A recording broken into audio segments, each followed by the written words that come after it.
आज हम एक शानदार ज़बरदस्त लव स्टोरी विथ फाइटिंग की बात करेंगे। मूवी इतनी अच्छी है जिसे सुनकर ही आपको मज़ा आ जाएगा। आओ शुरू करते हैं मूवी शुरू से।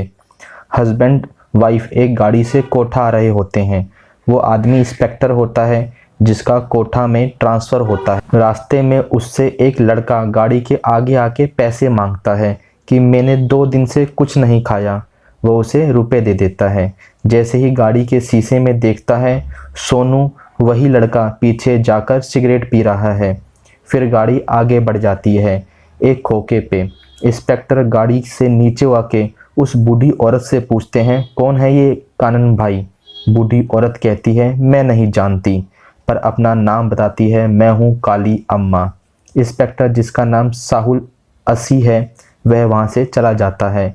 रात में इंस्पेक्टर के घर तारा और सिस्टर लीना आते हैं और बताते हैं कि सर कोठा बर्बाद हो रहा है। कोठा के सब युवा चरस गांजा लेते हैं और ये सब उन्हें कानन भाई देता है जिसके खिलाफ कोई कुछ नहीं करता। इंस्पेक्टर कहता है, मैं करूँगा। सुबह पुलिस स्टेशन में जो जूनियर पुलिस वाले जिसका नाम टोनी है, साहुल टोनी से कनन को पुलिस थाने बुलाने को बोलता है। टोनी मना कर देता है, वो नहीं आएगा, हमें ही उसके पास जाना होगा। बड़े बड़े पुलिस वाले भी उसके यहाँ जाते हैं।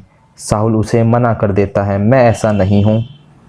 तब टोनी साहुल को पहले वाले इंस्पेक्टर की कहानी बताता है कि कनन इंस्पेक्टर के घर गया था। उनका नाम बिजॉय सर था। वहाँ जाके बिजॉय सर और उनकी पत्नी को बच्चों को बहुत मारा और 2 दिन का टाइम दिया कि कोठा छोड़ के नहीं गया तो मार दूंगा। इसलिए बिजॉय सर कोठा छोड़ के चले गए। दूसरे सीन में दिखाते हैं कनन भरे बाजार एक लड़के को तलवार से काट देता है। तब साहुल टोनी को बोलता है, हम चलेंगे उसी के घर। 7-8 पुलिस वाले कनन के अड्डे पर उससे मिलने जाते हैं। साहुल कनन से पुलिस थाने चलने को बोलता है। कनन साहुल से कहता है कि आपकी वाइफ प्रेग्नेंट है और 6 साल से आप कोशिश कर रहे हो। अब जाके 7वें साल में वो प्रेग्नेंट हुई है। उसके पेट में लड़की है। मुझे ये भी बात पता है जो आपको नहीं पता। आपके बाद पत्नी और लड़की को कौन संभालेगा? साहुल पुलिस वालों के साथ वहाँ से चला जाता है और ठेके पे जाके अकेले दारू पीता है। वहाँ टोनी भी आ जाता है जो साहुल को कहता है, हमारी तो सीमाएं हैं पर राजू है जिसकी कोई सीमाएं नहीं हैं। साहुल पूछता है, ये कौन है? तब टोनी राजू के बारे में बताता है। वो शेर है, शेर जो कनन की बाईं आंख फोड़ रखी थी, वो भी राजू ने फोड़ी थी। पहले इस कोठे का किंग राजू ही था। कनन तो राजू के गैंग में था। दूसरे सीन में दिखाते हैं कनन अपनी पत्नी से बोलता है, तुम अपने भाई से बोलो वो उस लड़की को छोड़ दे वरना राजू आ जाएगा। तुम जानती हो राजू कैसा है। उसकी वाइफ बोलती है, अब यहाँ का राजा कनन है, कोई कुछ नहीं कर सकता। टोनी साहुल को बता रहा होता है, राजू से पहले उसके पिता इस कोठा पर राज करते थे। वो बहुत ताकतवर हैं और राजू बचपन से अपने पिता को देखकर उनके जैसा बनना चाहता था, इसलिए वो कोठा का किंग बन गया। पर उसके पिता ने अपनी पत्नी के लिए सब काम छोड़ दिए, पर राजू ने ये काम नहीं छोड़ा। उसकी माँ ने उसे घर से निकाल दिया। राजू की एक छोटी सी बहन भी है जिसे राजू बहुत प्यार करता है। राजू की लाइफ में एक लड़की भी है जिसका नाम तारा, जिसे वो अपनी जान से ज़्यादा चाहता था, पर तारा का भाई गांजा फूंक फूंक के मर गया। इसलिए राजू ने तारा के लिए पूरे कोठा में गांजा ड्रग्स सब बंद कर दिए थे। पर एक दिन पता चला कोठा में रंजीत का साला गांजे का काम करता है। उसे मारने के लिए उसके अड्डे पर जाता है, क्योंकि राजू हमेशा आगे से वार करता है, कनन की तरह पीछे से नहीं। ये सब टोनी साहुल को बता रहा है। राजू उसके 10 गुंडे के साथ अकेला ही उसे मार देता है। राजू जिसे मारता है वो गांधी ग्राम के बहुत बड़े गुंडे रंजीत का साला होता है। रंजीत राजू को फ़ोन करके बोलता है, मैं तुझे देख लूँगा। राजू बोलता है, ऐसा क्या? रुक, मैं वहीं आता हूँ। राजू खुद गांधी ग्राम उसके अड्डे पर पहुँच जाता है जहाँ 50-60 गुंडे होते हैं रंजीत के साथ। पर रंजीत उसकी बहादुरी देखकर उसे हाथ तक नहीं लगाता और राजू को बोलता है, मैं तेरे पिता के कारण तुझे छोड़ रहा हूँ, वो मेरे दोस्त थे। टोनी साहुल को बताता है राजू कोठा के लोगों के छोटे मामले ऐसे ही निपटा देता था, बड़े मामलों के लिए वो रुपए लेता था। वो अच्छे इंसान के साथ एक अच्छा फुटबॉल प्लेयर भी था। कनन चाहता था कोठा में चरस गांजा भी चले, पर राजू उसे करने नहीं देता था। एक दिन राजू की छोटी बहन राजू के घर टीवी देखने आ जाती है। बच्ची को लेने उसकी मम्मी और पापा भी आ जाते हैं। तब राजू घर पर नहीं होता। तब माँ लीना को पीट रही होती है। उस बच्ची का नाम लीना होता है। तो कनन बीच में आ जाता है। राजू के पिता कनन को चांटा मार देते हैं और कनन उनको लात मार देता है। जब ये बात राजू को पता चलती है तो वो अपने पिता से लड़ने घर जाता है, पर वो कनन को कुछ नहीं कहता, क्योंकि वो कनन को भाई और उसकी काली अम्मा को माँ कहता था। हाँ, वही चाय वाली काली अम्मा कनन की माँ है। एक दिन रंजीत भाई के बंदे राजू पे बम मारते हैं। राजू के सारे दोस्त भाग जाते हैं, पर राजू बम कैच कर लेता है। वो फूटता नहीं है। जब राजू उसे खोलता है तो उसमें राजू की गर्लफ्रेंड के साथ एक लड़के की पिक होती है और तारा अब रंजीत के अड्डे पर है, ऐसा लिखा होता है। राजू अकेला रंजीत के अड्डे पर जाता है, जहां राजू तारा पर गुस्सा करता है कि तूने मुझे धोखा दिया, पर तारा उसे समझाती है मैं तुम्हें बता नहीं पाई क्योंकि मैं तुमसे डरती थी, लेकिन मैं तुमसे नहीं उससे प्यार करती हूँ। तभी रंजीत तारा को पीटने लगता है। राजू ये सब देखकर रंजीत और उसके सारे गुंडों को अकेला मारता है और तारा को छोड़ के चला जाता है। उसके बाद राजू सुबह शाम बस दारू पीता रहता है। उसके दोस्त कुछ दिन तो उसे समझाते हैं, पर वो किसी की नहीं सुनता, बस दारू ही पी के पड़ा रहता है। धीरे धीरे सारे दोस्त उसे छोड़ के चले जाते हैं और कनन तब रंजीत से हाथ मिला लेता है और कोठा में चरस गांजा चालू कर देता है। राजू को चरस का पता ना चल जाए, इसलिए नशे में ही राजू को मार देने के लिए कनन रंजीत गुंडे भेजते हैं, पर राजू उन सबको नशे में ही बहुत मारता है। फिर राजू को ये सब पता चल जाता है। वो कनन के पास जाता है, उसे समझाता है, पर कनन नहीं मानता। तब राजू कनन को मारता है और उसकी एक आंख फोड़ देता है। लेकिन राजू दारू नहीं छोड़ता, वही पीता रहता है, जिससे तारा के दुख को वो भुला सके। राजू की माँ उसे बहन का वास्ता देकर बोलती है तू चला जा कोठा छोड़कर, सब तेरी बहन का मजाक बनाते हैं कि तेरा भाई दारूबाज है। तब राजू अपनी बहन के लिए कोठा छोड़कर चला जाता है। सारी कहानी जानकर साहुल टोनी के साथ मिलकर एक प्लानिंग करता है कि हम कनन से नहीं लड़ सकते, पर राजू लड़ सकता है, हम उसे यहाँ बुलाएंगे। टोनी बताता है राजू नहीं आएगा। साहुल बताता है वो आएगा, वो गया भी अपनी बहन के लिए था, आएगा भी अपनी बहन के लिए। कनन का साला और राजू की बहन का चक्कर चल रहा है और उसकी बहन को नहीं पता कि वो गांजा भी पीता है।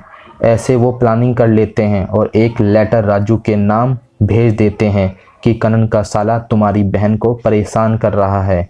एक दिन जब कनन का साला और लीना रेस्टोरेंट में खाना खा रहे होते हैं, तभी वहाँ पुलिस आ जाती है और साले की चेकिंग करते हैं। उसके पास से गांजा मिलता है, जिसे लीना देख लेती है और उसे छोड़ देती है। साला लीना के घर जाता है समझाने, पर वो नहीं मानती। तभी वहाँ राजू के पिता आ जाते हैं, जो अपने टाइम के गुंडे थे। वो उसे मार के भगा देते हैं।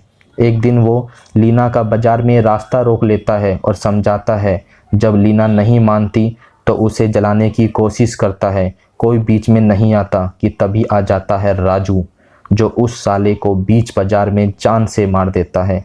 पुलिस वाले भी राजू के खिलाफ कुछ नहीं करते और कहते हैं कोई गवाह ही नहीं मिला।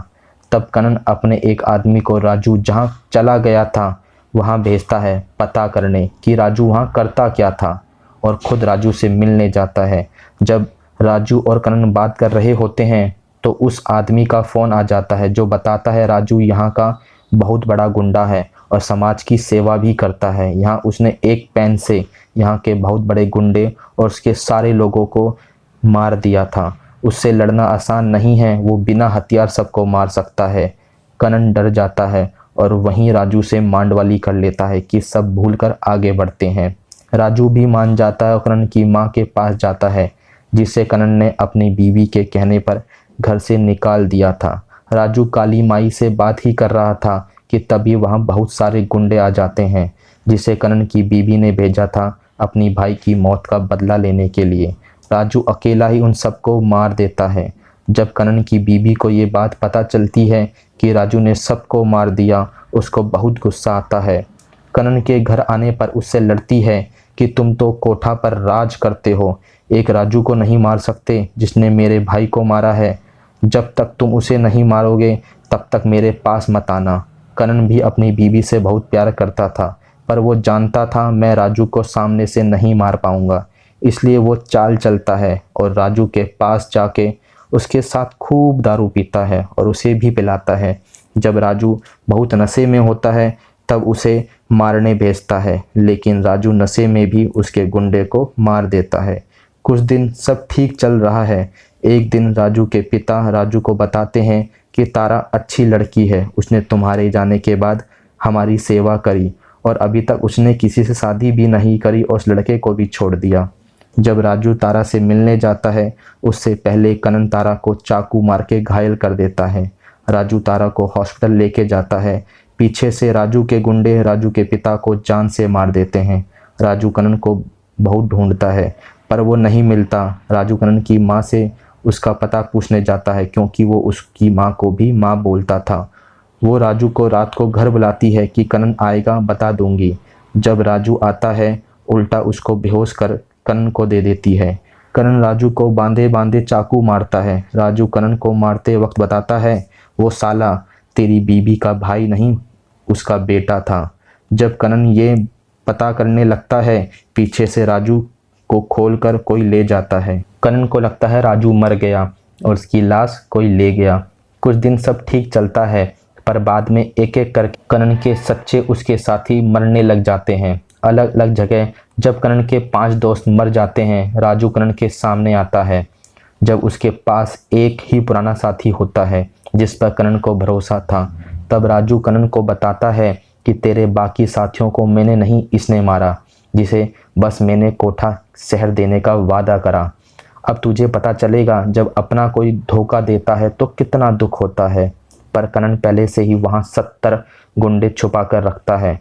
ये सब राजू को मारने दौड़ते हैं पर राजू के पास होती है बंदूक। उन आधों को वो गोलियों से ही मार देता है और बाकी को हाथों से। लास्ट में बचता है कनन अकेला। राजू कनन से बोलता है तुम मुझसे हमेशा एक बात पूछता था, मैं सबसे ज़्यादा किसे प्यार करता हूँ, पर मैं चुप रहता था क्योंकि तू बस माता पिता और तारा का नाम लेता था, पर तू अपना नाम कभी नहीं लेता था और मैं सबसे ज़्यादा प्यार तुझे ही करता था।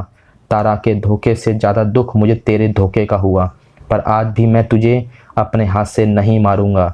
ये मौका मैं रंजीत के बेटे को दूंगा जिसको तूने धोखे से मार दिया था। रंजीत का बेटा कनन को गोली मार देता है। लास्ट में बचता है कनन का वो लास्ट दोस्त जो कोठा शहर जाता था। वो राजू से मांगता है, तब राजू उसे गोली मार देता और बोलता है आज से कोठा शहर आज़ाद, कोई इस पर राज नहीं करेगा। तब राजू कोठा छोड़कर शिमला चला जाता है। एक सीन में दिखाते हैं जिसमें बहुत सारे गुंडे दिखते हैं जिसके आगे बैठी होती है कनन की बीवी और मूवी ख़त्म। आपको ये मूवी कैसी लगी दोस्तों, कमेंट करके प्लीज़ बताना। मैं नई नई मूवी के ट्रेलर और कहानी के रिव्यू लाता रहूँगा। अच्छी अच्छी मूवी के बारे में आपको बताता रहूँगा। आपको भी है मूवीज़ से प्यार और जानना चाहते हो मूवीज़ के बारे में सब कुछ, तो रेड बटन दबा दो, चैनल को सब्सक्राइब कर लो ताकि हम मिलते रहें।